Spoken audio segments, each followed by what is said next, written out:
Hi everyone, this is Katie and this is my life with VEDS or vascular Ehlers-Danlos syndrome. About a week ago, I put a poll in the community tab on my YouTube channel and asked you what you wanted this video to be about. It was almost split between how I manage my mental health with VEDS and a health update. So this video is going to be a health update, and I plan to do another video about managing my mental health with VEDS and things that I do to manage my mental health with VEDS. So that video is coming. It was pretty close to 50-50. And if you don't already know about that community tab, I would love to interact with y'all more. It's a really cool feature. I can create polls, I can do like little picture posts, and it's a way for y'all to have like more say in what you see on this channel when I create those polls. Before I get on to this video, if you haven't already subscribed to this channel, I would really appreciate it if you did. On this channel, I talk about my life with VEDS. You'll see clips and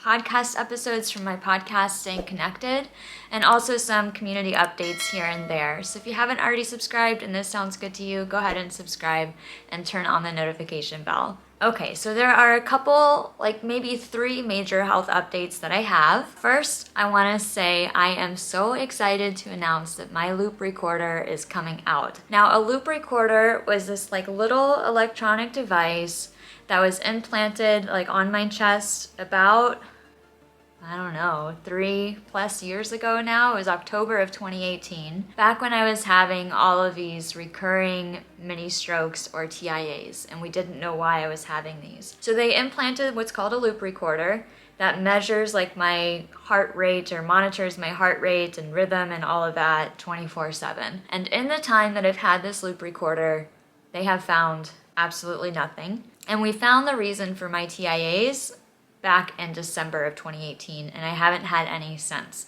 So because of that, I am now able to get the loop recorder removed.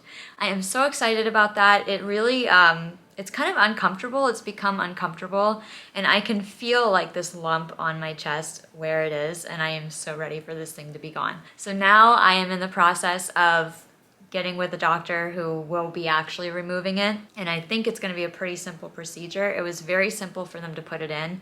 It's really like, I think it's about this big and flat. And when they implanted it, it was really like a cut on my skin, and then they really just kind of like pushed it in there underneath the layer of skin and fat there. And it was so uncomfortable. So I'm planning that that procedure will probably be uncomfortable, but I don't think that it will require anesthesia or anything like that. Mostly I'm just super excited to get it removed because it really signifies in some ways like the end of that whole anxiety-ridden TIA nightmare that I had in that year.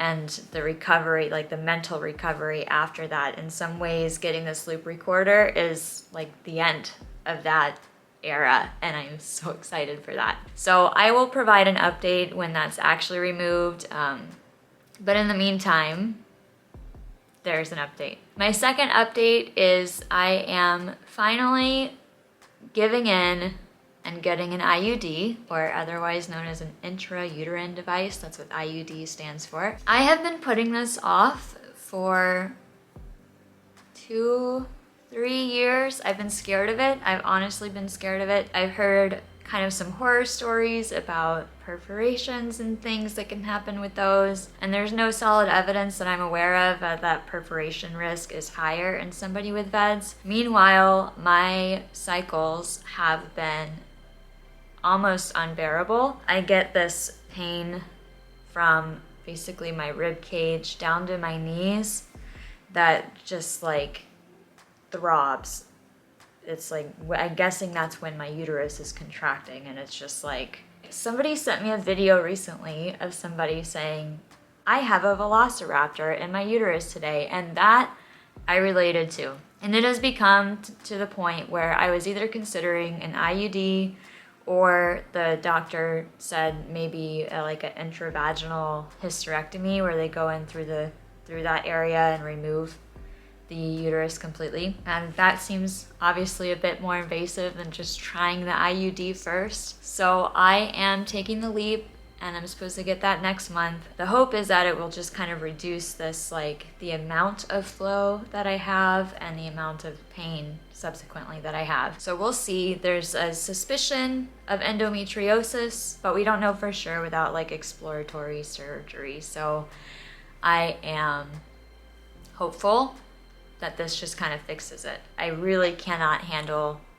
the severity of my cycle. And I actually have been resistant to talk about that on this channel because I don't know, like when I was growing up, it was like a very like don't talk about your periods kind of thing. And I feel a bit of shame around that, I guess. And I don't think that I should. I will update you all on how that whole implantation thing goes. And hopefully it's just smooth sailing and no problems. And yeah, my fingers are crossed.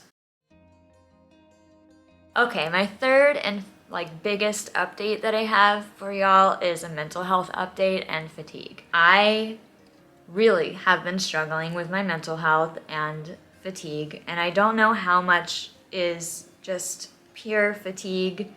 I dealt with some fatigue after my spleen ruptured and I was going through that healing process. I think that at this point is kind of all done, and the rest of this fatigue is probably associated with depression. And this is another thing I've been hesitant to talk about because we have a lot to be hopeful for this year with VEDS. I mean, the clinical trials starting are just so exciting. And I felt like I shouldn't be feeling this way. Like I shouldn't feel the depression that I'm feeling. But the start of 2022 has honestly been pretty difficult for me. I was using all sorts of other tools that have previously worked for me to help manage my mental health, and honestly, like none of them were helping anymore. It was becoming a real struggle trying to get myself to do the things that I knew on some level had helped me in the past or would just help me keep going.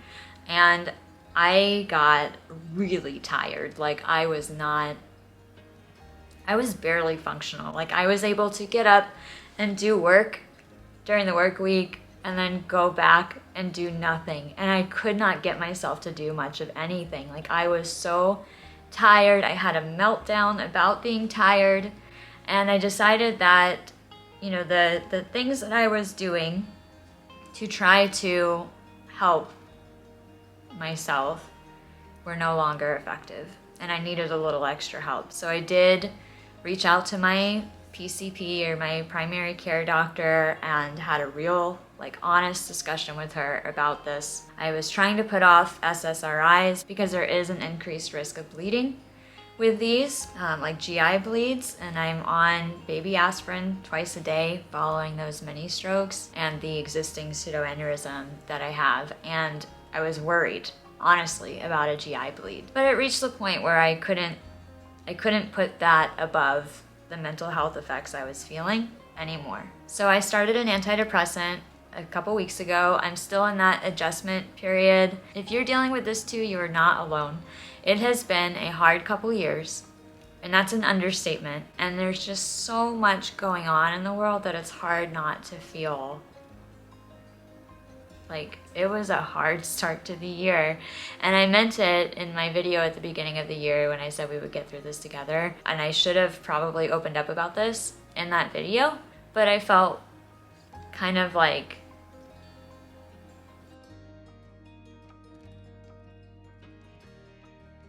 and so I will let you know how it goes with the antidepressant.